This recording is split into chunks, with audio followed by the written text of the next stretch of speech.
Ashamaa harka fuunee jaallatamtoonni kabajamtoonni maatii chaayinaal abeeloof nagaan araarri waaqayyoo lafaaf bakka jirtanitti isiniif haa ta'u jecha ani nagaa kooti nagaa guutuun qaba waaqayyoof haa galatu isinis akka nagaa qabdan abdiin qabaa isiniin jedha jaallatamtoota kiyyaa warreen har'areefu gara chaanalii kiyyatti dabalamtan abeeloof chaayinaal laayik sheer sabskiraayib gochuun gara maatii kiyyatti dabalamaa isiniin jedha warri durammoo maatii kiyya taatanii jirtan immoo har'as barnoota kiyyaa itti fufeetiin isiniif qabadhee dhufeen jira qibaatii bareedaa yookiin immoo dibata rifeensa keenyaaf baay'ee filatamaa ta'ee yeroo gabaabaa keessatti dheeressuufis akkasumas immoo bakka ho'aa jirra hundumti keenyi baay'een keessan ni beektu yeroo kana ispeeshaal keessumaa yeroo ho'aa kana baay'ee rifeensi keenya inni caccabaa ni buqqa'a. Saniifuu qibaata nu gargaaran isinii qabadhee dhufeen jira jaallatamtoonni kiyya.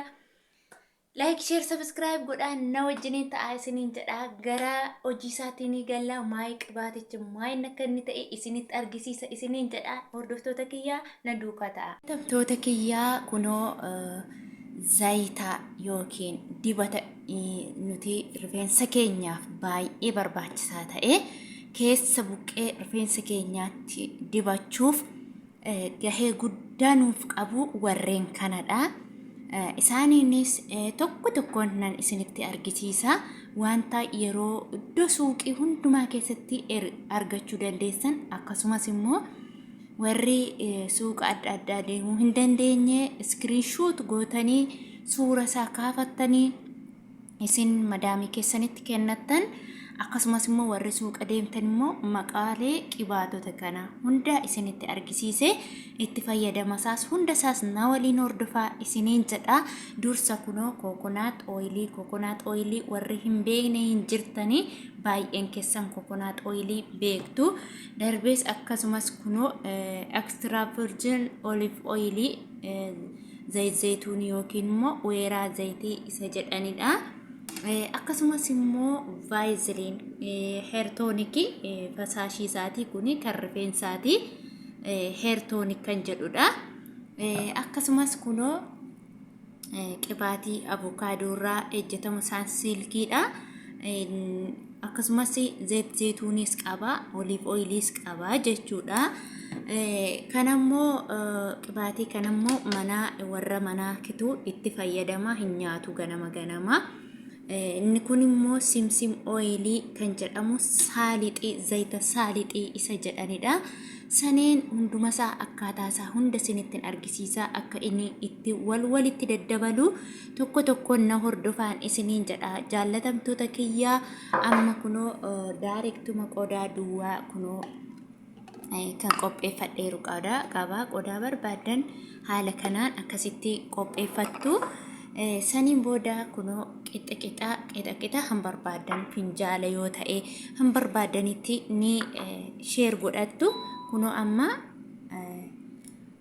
avokaadoo ooyilii jechuudha. Avokaadoo hamma nu gaggaha jettanii itti yayyaadan kunoo avokaadoo hangana ga'a jedhee asin naqadhaa jechuudha. Tokko tokkoon wal qixxeessitanii itti nannaqattu. Akkasumas heertoonikii yookiin vaayiziliinis akkanumaa jechuudha. Wal qixxeessitanii itti nannaqattu. Baay'ee guddina rifeensa keenyaaf gahee guddaa qaba qibaatii wal keessa godhanii dibachuun dhugaa dubbachuuf baay'ee barbaachisaadha baay'ee jechuudha. Haala kanaan kunoo egaa akkasitti wal keessa gootanii immoo olive ooyilii yookiin extra virginii kanas jechuudha. Ofirraan buuta xiqqoo.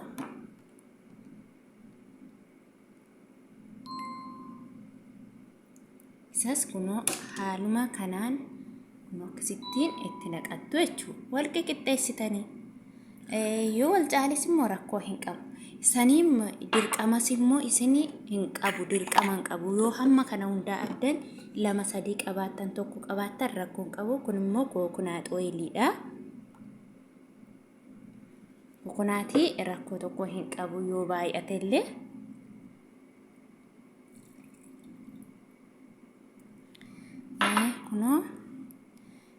kunis simsimiidha. Qoy banadheen deebidha. Simsimiin kunis yoona jalaa angala'uu baatee fi waaw baay'ateeyyuu simsimiin kiyya. Kuni simsimiin baay'ee yoo nyaatanillee nyaachuufillee rifeensaafillee dhugaa dubbachuuf baay'ee tokko filatamaadha. Egaa kunoo akkasittiin hundasaa walitti daballeeti jechuudha. Haala kanaan egaa walitti daballee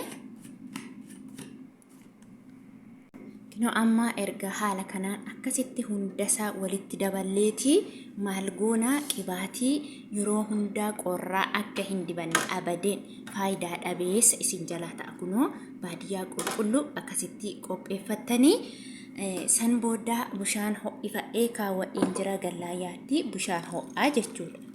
Bishaan ho'aa yookiin bishaan ho'isadhaa yookiin immoo mokreefii keessa sekendii 10 bicha kaawwatti yookaan immoo bishaan keessa kunoo haala kanaan hanga daqiiqaa 10tti bishaan kana keessa keessanii ho'aasaa itti dibattu. Amma dibadhee isinan argisiisa. Na hordofaa jaallatamtoota kiyya isiniin jedha. Jaallatamtoota kiyya deebi'ee ufeetiin jira kunoo amma immoo dibadheetiin isin argisiisa. Hundi keessan nafaana akka ceellootti akka bareedaatti ilaaltaniitu je'een abdiin qaba.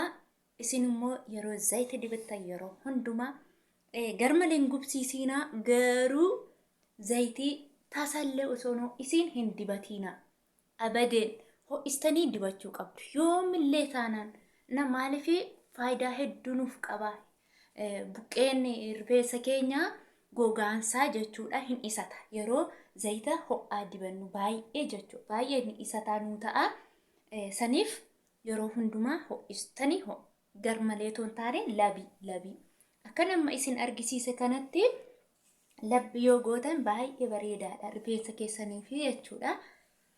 Amma dibadheetiin nan isin argisiisaa. Hundumti keessan haala kanaan itti fayyadama. Darbee immoo namoonni gosa qibaatii kanaa yoo keessaa tokko dhibee yookiin immoo keessaa lama dhibee akkamitti itti fayyadama jechuu otoo hin taane hamma argattan gosa 3 gosa 2 haga barbaade yoo haa ta'u jechuudha. Isin hang argattan itti dibachuu ni dandeessu. Kunoo qibaatiin isaa kunoo kana fakkaata. Yeroo dibattan immoo inni kuni qibaatiin keessa isaaf jechuudha. Kan nuti barbaannu keessa isaafidha.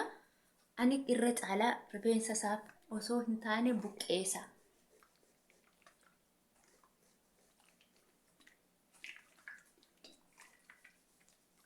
Namoonni baay'een qibaatiin jira kan rifeensa isaatti dibatamu jira. Kan immoo buqqeessaatti dibatamu ni jira.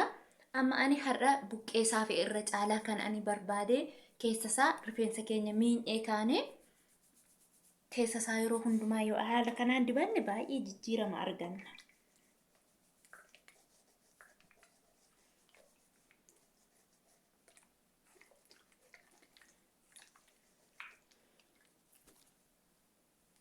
Masaajii barbaachisaadha. Masaajii gootu hanga yeroo argattan otuu masaajii gootan natti tola.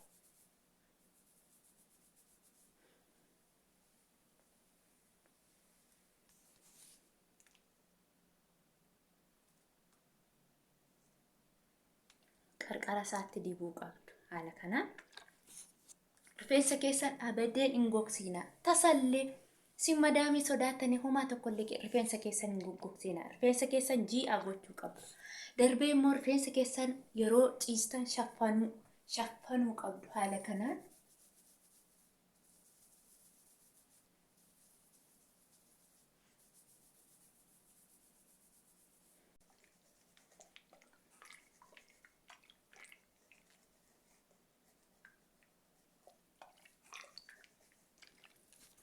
akkasitti egaa masaajii gootanii baay'istanii masaajii gochuu qabdu. Ani waan viidiyoo hojjedhuu fi akkan dheeranneef malee isin gan baay'istanii yeroo keessan irratti guddanii masaajii gootanii haala kanaan filtisoo suuta akka isin wal qixxaatutti jechuudha. Yaani garmalee wixxir gootanii hin filiina. Suuta jedhaati harka keessan las keessa go'a. yoo wal filtani rifeensi keessan hundi akka wal gahee isinii ta'a jechuudha.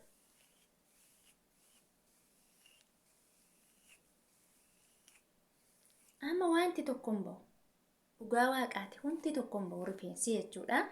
Erga qibaatii kana haala kanaan akkanitti fayyadamee bakka maaskii adda addaa erga fayyadamuu jalqabee homaa tokkollee wanti bahu tokkollee hin jiru jechuudha. Maaliif seeraan itti fayyadamnaan durayyuu ani seeraan itti fayyadamu ijaan dhiiseef rifeensi kiyyaa na jalaa tabalaasha'e jechuudha. Egaa akkas gootaniiti akka haala kanaan akkasitti na hadha.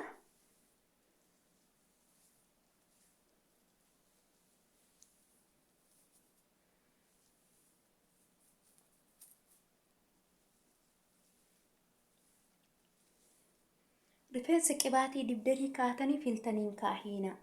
Yoo qibaatii dibdan deebisaatiin immoo ooftanii kaatanii immoo yeroo guyyaa 2 yookiin immoo guyyaa 1 akka haala hojii keessan irratti hundaa'a. Haala hojii keessan irratti hundaa'aati yoo bakka biraa deemtu ta'e okay boru hiikuu hin dandeessu. Yoo immoo hin deemtan ta'e immoo khalaas guyyaa 3tti buluu dandeessu qibaatii. Qibaatiin kun already kan itti fayyadamtan eega miiccanii kaataniiti. Osoo miicin otoo hin taane eega miiccattanii rifeensi keessan qulqulluu ta'ee booddee kan isin itti fayyadamtanii jechuudha. Wanta tokko isin irraan beeksisu yoo ooftan bakka nam tokko isin irratti hin beeku garuu galgala dibadha.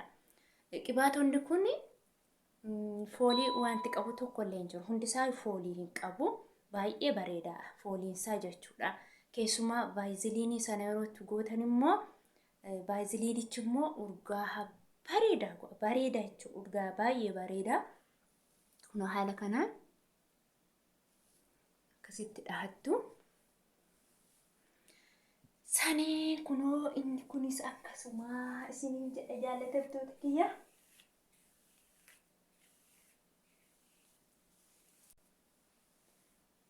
Isa kanas akkuma haala isa sana itti dibannetti itti dibadhee isin argisiisa.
Akkatti namatti tolu masaajii yeroo godhanillee dhugaa.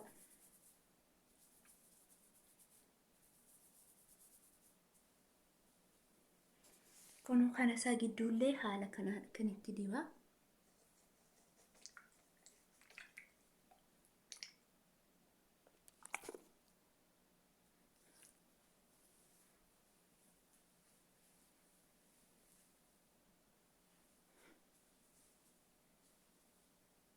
Akkasitti akkuma isa karaa achiin dhahee isin argisiisa. Jaallatamtoota kiyyaa kunoo akka viidiyoon isinitti hin dheerannee fi irra kutee daddabarseetiin isiniif hojjedha. Kunoo haala kanaan akkuma isa karaa saniin dhaheetiin asinillee akkuma ittiin nan dhaha. Akka viidiyoon kiyyaa isinitti tole immoo abdiin qaba isiniin jedha. Namoonni viidiyoo kana daawwattan immoo hundumti keessan like, share, subscribe godhaa. Na jajjabeessaa isiniin jedha. Anis immoo gara fuulduraatti waan hojjedhu hundaa isin biraan geessisuuf abdii guddaan qaba. Isinis immoo obboleewwan kiyyaa na gargaaraa, na bukkee dhaabadhaa. Share godhaa bakka already share naaf godhaa. Ijoollonni viidiyoo kiyya daawwattan warri chaanaala qabdanis warri chaanaalan qabnes sheer gochuun na bukkee dhaabbadhaa isiniin jedha. Kunoo har'a kana fakkaadhee ajaa'iba kana bareedee jira. Silaayyuu har'a utuu waa argadheeyyuu maal jettu gaa madaamin ishiin jettu. Kanaafiyyuu ishiin share subscribe godhaa hadaraa keessan isiniin jedha. Viidiyoo hanga dhumaatti daawwadhaa yeroo hundumaa. Hanga turtii biraa walitti deebinutti turtiin keessan na wajjin haa ta'u isiniin jedha. Lafa gaarii turaa, nagaan turaa.